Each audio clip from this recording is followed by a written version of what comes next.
Have you ever wondered how you could better manage moments when people are difficult and emotional? They could be customers, colleagues, friends, or family. We've all dealt with someone in our life that's a challenge. My guest today has spent his life researching, teaching, and practicing the skills that could help you manage your own emotions and emotional people.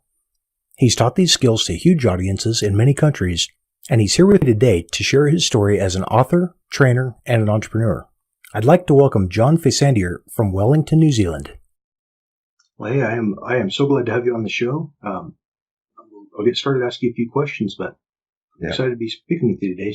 John, welcome. Yeah, thank you very much, and I'm delighted to be here myself. Thanks much. Can you start off by asking, what is your personal definition of success?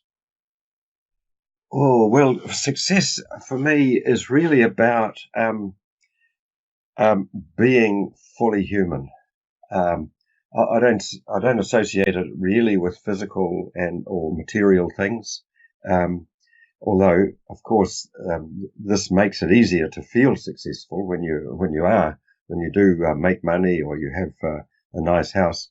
But mostly, I think of it as about being human, being fully who you are, being able to love, connect with people. I think as human beings, we are wired for connection, and the ability to connect well with other people. That to me is what success is about. That's great. And do you mind telling me a little bit about your book, Thriving Under Fire? Yeah, I'd love to. Well, I wrote this book. I didn't consider myself as a writer for a start, but I wrote it I'd been running workshops, teaching people really how to manage emotions in the workplace. And my hidden agenda that I used to tell people is actually, I want you to manage emotions much better at home in your, more primary relationships. So I've been running these workshops for quite a number of years, over about 10 years or so. And I realized that I had learnt a lot. I had seen a lot of examples. People shared a lot with me. And I really wanted to get this message out further beyond just the workshops.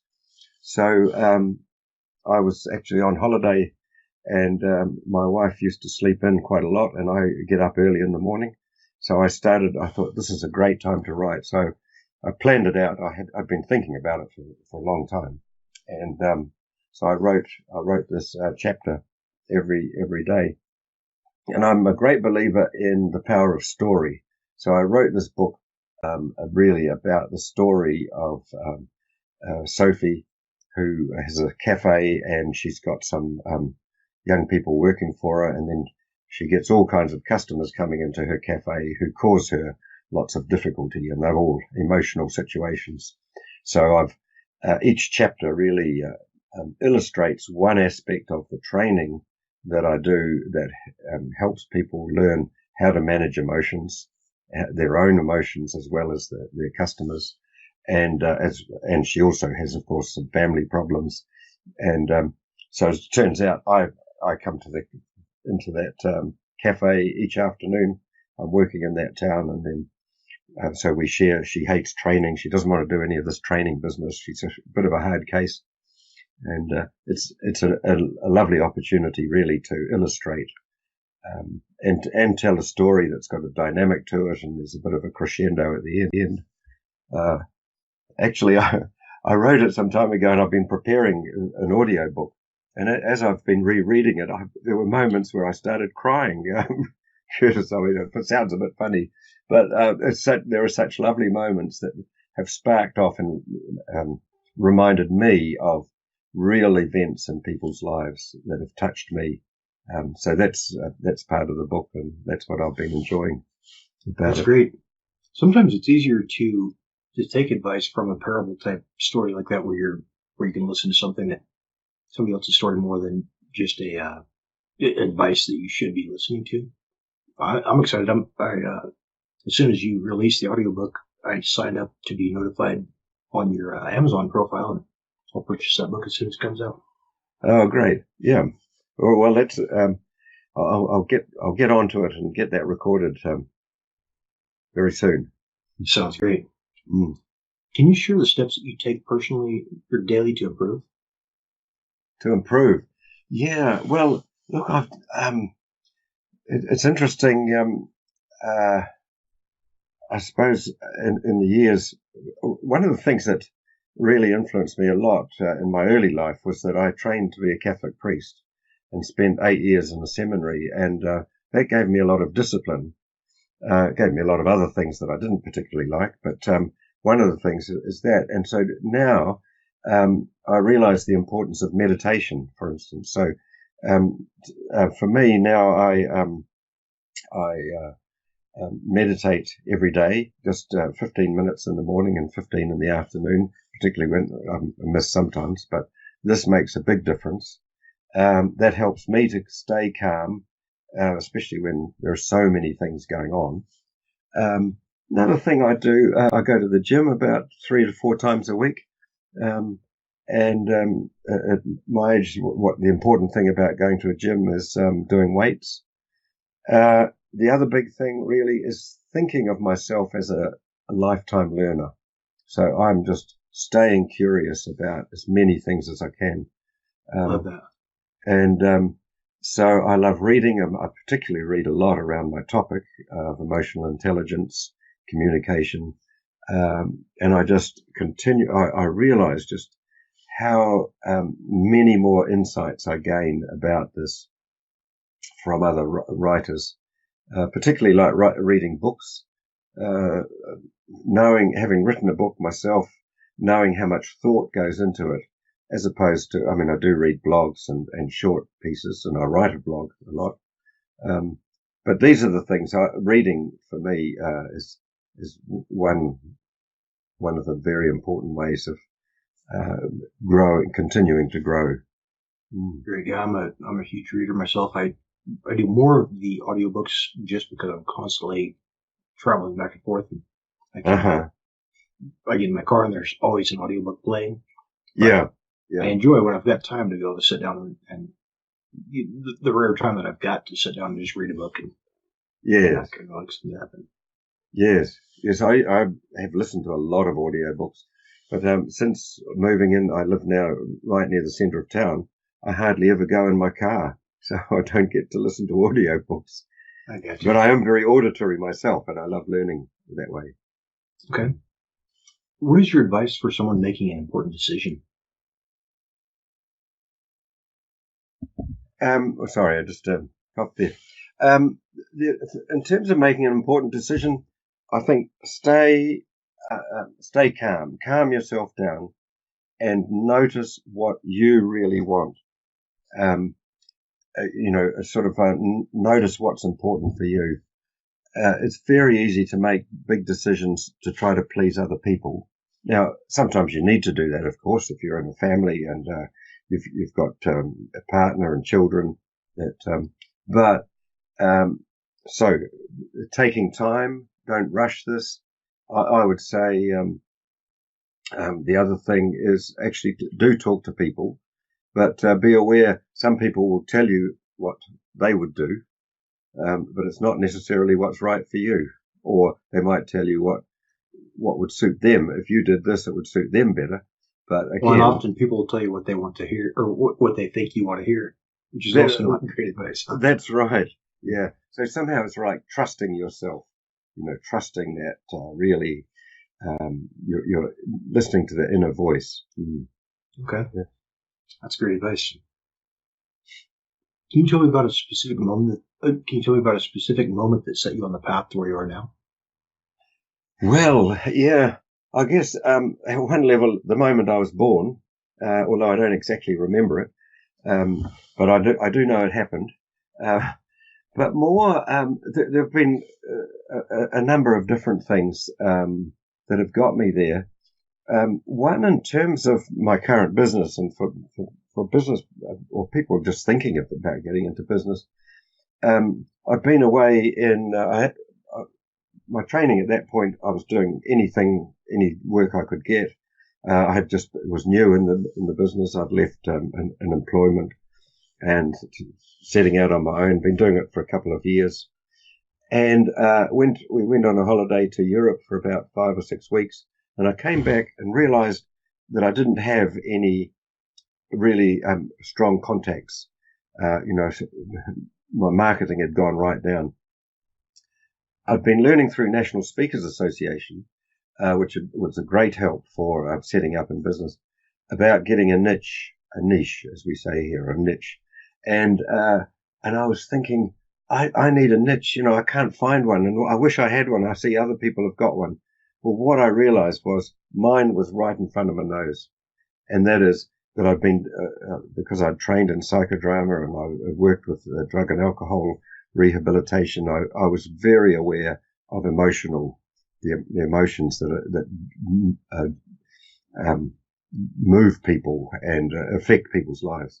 And when the moment I saw it was just mind blowing, really, that there it was right in front of my nose, and it had been there all my life, really. This is me. And then it was just one of those moments, and I said, that's it. This is what I'm going to do. And that's what I've been doing ever since. It's maybe the past 15 years. I've really focused on this. I've been in business 20 years, but that was a moment really that has set me on this particular path. Okay.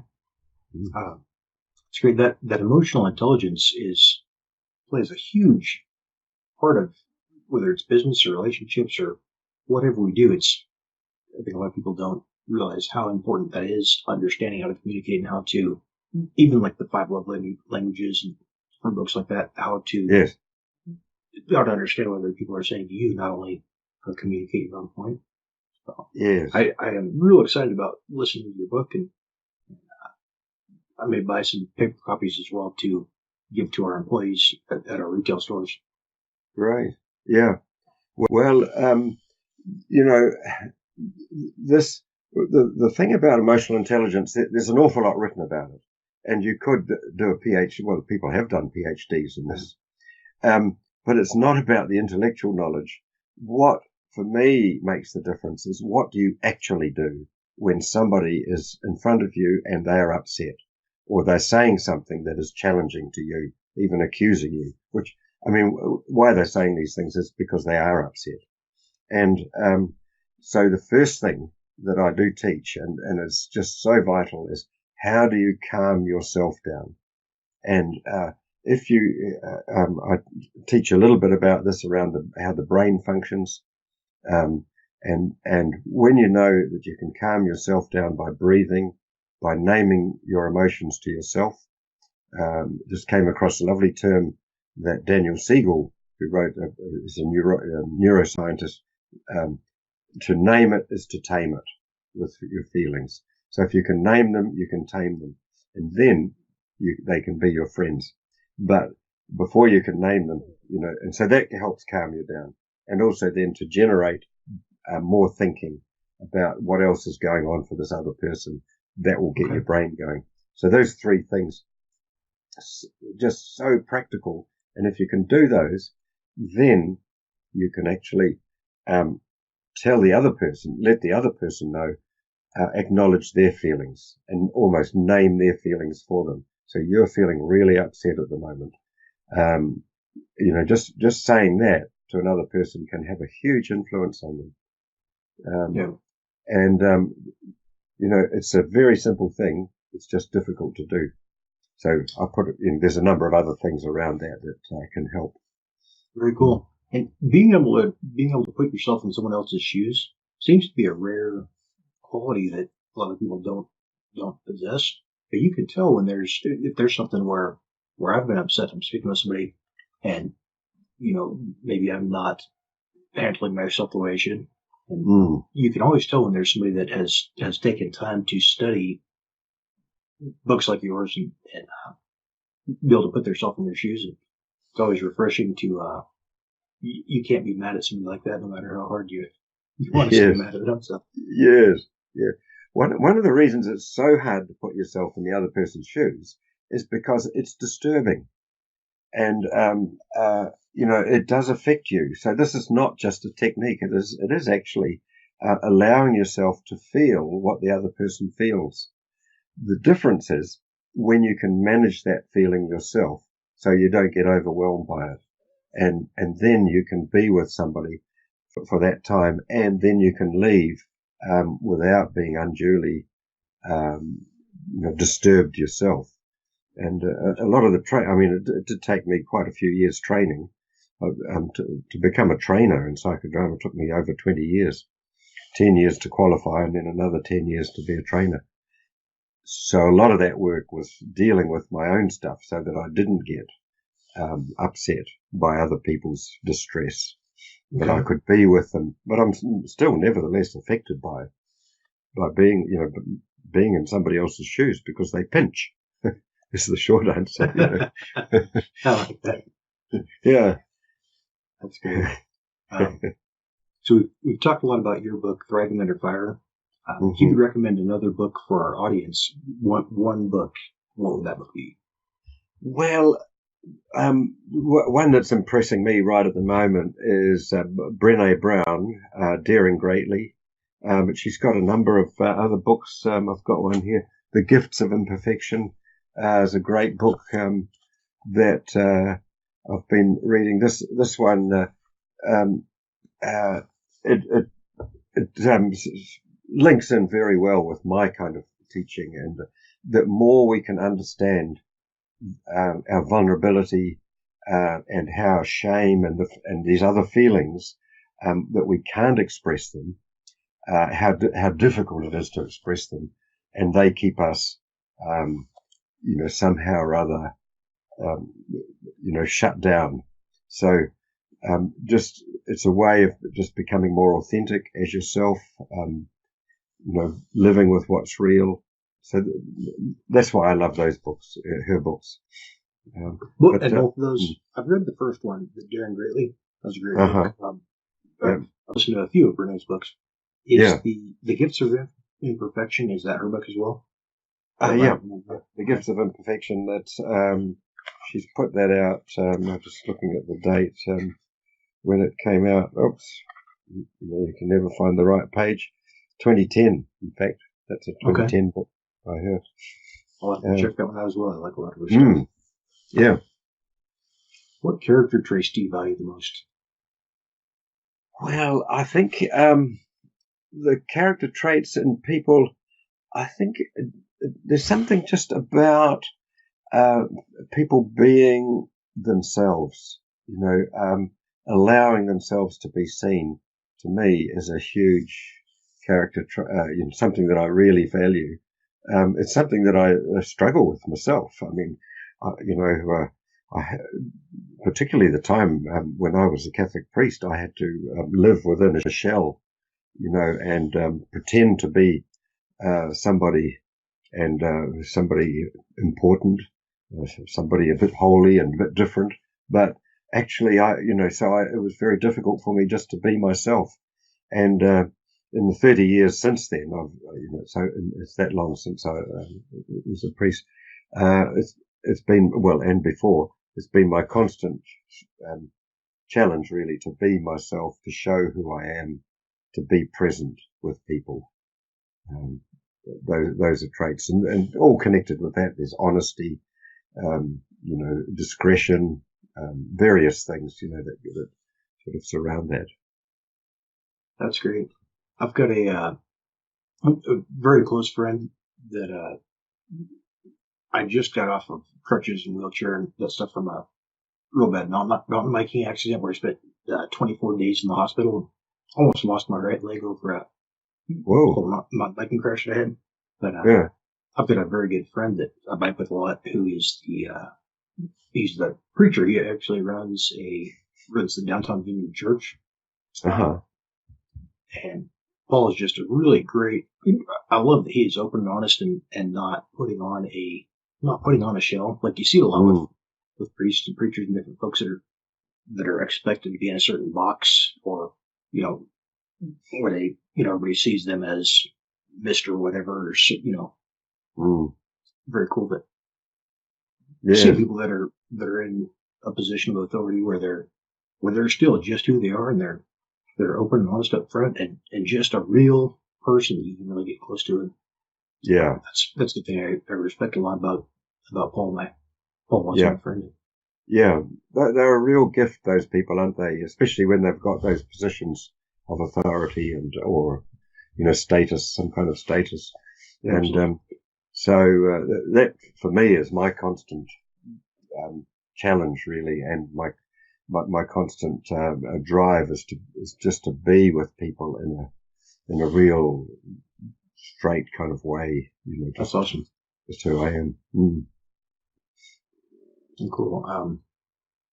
How do you push through tough times? Well, mostly I remember other tough times that I've been through, and that here I am, I've got through them. And I think just that whole learning from experience, knowing that this is not going to be, this is not the end, but that I can do this. That for me is a very strong thing, just valuing the experience that I've had. Okay. And sort of believing myself. I know that the toughest time probably was when I did leave the priesthood. That was, a time of great shame, and people didn't like that. And I did use a lot of affirmations about loving myself, and just kept reminding myself that that was the case, even when in those times when I felt really down and low. And I know a lot of people feel this, for instance, when they separate or divorce. They think there's something wrong with me. Yeah. And so there's something really about finding that truth about myself and affirming it, even when I didn't feel it necessarily, but just saying it. And then that's been huge for me, actually, having a good affirmation, which for me was I love and approve of myself, was the one that really I could wake up in the middle of the night worrying about things and would just say this over and over again. And I found it calmed me a lot.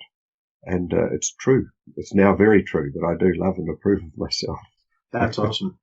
A lot of the very successful people that I'm interviewing all have that same, every single one of them have the positive affirmations, and whether it's looking at a note on the mirror and saying that in the morning when they wake up, or, yes, some have one guy's got a note in his wallet, and he'll pull out and read these affirmations throughout the day. And he was talking about the same thing. Nobody's 100%, nobody's at 100% of the time. And even though people see him as, this very wealthy, very successful business guy that owns multiple companies, yes, he still gets down and still has, a customer will be upset or whatever. And he's thinking, man, am I really that jerk that this guy says I am? And he reads the affirmation, and it helps him to remind himself, hey, I'm telling myself this. I believe it. Yes. So I mean, it's not the only cure. It's not a silver bullet, So for me, when I did make these big changes, I also did a lot of therapy and talked to people and did my personal work, because it's very easy to blame other people for what's happening. But it was an opportunity for me to explore what am I doing and what do I need to do to change myself. So really, it's the both, of having those affirmations and that positive attitude, and going into those deep dark places and acknowledging this is who I am. And once I saw that, then I could also say, well, I don't need to stay like this. I can change. So there's kind of a both. It's a both and. Okay. Yeah. So no, I just haven't affirmed myself out of these difficulties. I've also done the hard work. That's great. But, that's great. I was going to mention another belief system that I think I won't mention. We'll just move to the next question. What inspires you? What inspires me now? Curtis, what inspires me is listening to people's stories. They're just hearing what these ordinary people, what they make of their life. I've set up a training academy in Bangladesh, and I've been there about 10 times in the last 5 or 6 years. And I meet some people there. It's an incredible, it's the fifth poorest country in the world, 170 million people in a very tiny space. But their stories, how they survive, how they really want to build a life for their families, for their children, for their, these stories inspire me just as much as anybody, living in the suburb that I live in. Is quite a well-to-do suburb. And we have also people passing through. So it's quite a mix, really. But anybody's stories about how they have managed the difficult moments, these things inspire me. And how there is life. There's this very strong drive for people to live and to live well. And when I hear these stories, I just get so moved by it. I was just reading on Facebook of a young man this morning. He's son of a very good friend, or I know him. I've known him all his life, and there he is in somewhere in Asia, just grappling with this whole thing about life. And he said, today might have been yesterday. He wrote it, World Suicide Prevention Day, and how he was depressed and down, and that he's finding life in this, and he's really entering and struggling with this. And it was such a moving story, and that to me is inspirational. That's that kind of thing. Yeah. Cool. Thanks so much for sharing that. Mm. How do you manage and prioritize opportunities? Well, I don't do it very well. I'm an extrovert. I'm in the Myers-Briggs ENFP, for whatever that might mean. And I see something new and shiny sparkling over there, and I'll chase that. And I think this is the nature of an entrepreneur, especially only a moderately successful one. So I love doing what I love doing. However, for all of that, I have actually, I do prioritize quite a lot of the things that I'm doing. And at the moment, my wife has got very involved in exploring and researching climate change and all of that. And she's been going to a lot of lectures. There's been some on this whole week here at the university. It's a special week. He says, come to this. And I say, no, I've got this to do, and even though it's really could be very interesting, I say, you come back and tell me about it. But I can stay really focused on what I want to do, what I'm setting out to do. Okay. And I'll do that a bit, particularly at the end of meditation, where I manifest, and think, what's my ultimate goal? What am I really on about? And when I get clear about that each day, that helps me to stay focused and prioritized with what I'm doing. So you're actually starting your day by prioritizing what you're going to focus on, and trying to keep that from letting other things distract you along the day. Yes, I do. I do spend that time in the morning just setting out, and I've got quite a good little program that I allocate time.